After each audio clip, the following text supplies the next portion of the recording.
Ici, on est au quartier Bois du Parc. C'est un quartier agricole, mais on est proche de la forêt de Rabuchon. Je vais chercher des canneliers à proximité des maisons. Des fois, il y a des fois où je vais dans la forêt. Originaire de Chine, la cannelle a été importée aux Antilles par les colons. À Saint-Joseph, ce bosquet était déjà là, lorsque Max était enfant. Là, je suis en train de sonder pour voir si l'écorce soulève du tronc. Et si ça soulève, ça veut dire que je peux enlever la cannelle.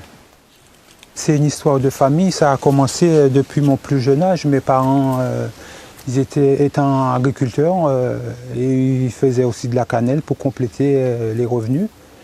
Et c'est de là que j'ai appris depuis l'âge de 6-7 ans, comme tous les enfants du quartier. Lorsque le tronc a un certain diamètre, la cannelle peut être exploitée. Il y a une saison pour cela, entre juillet et février. À l'aide de sa scie, l'homme prend ses mesures. Ces morceaux d'écorce feront 20 cm pour être jolis sur les étals. Est-ce que tu commences déjà à sentir l'odeur, la cannelle? Parce que là, je commence à scier un petit peu. Le travail ne fait que commencer.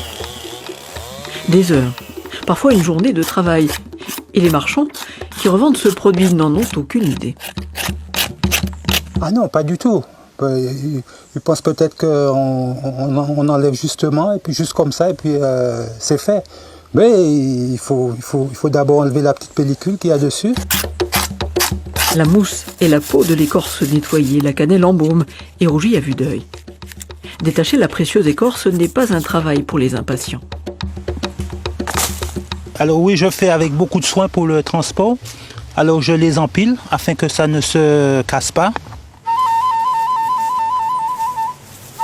Max reviendra les jours suivants pour terminer le travail.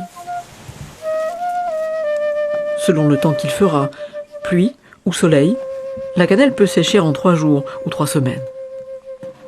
Et c'est là qu'elle se referme et forme ses rouleaux prêts à l'usage. C'est mon trésor, la cannelle. Et puis, ce que je suis content, c'est quand c'est bien sec, que je peux l'amener pour mes marchands et mes marchandes. Et ils sont contents pour faire leur chocolat, leur glace. Au revendeur, le producteur ne vend sa cannelle que 25 € le kilo. Et il est bien loin de satisfaire la demande. Dans l'île, c'est l'un des tout derniers producteurs.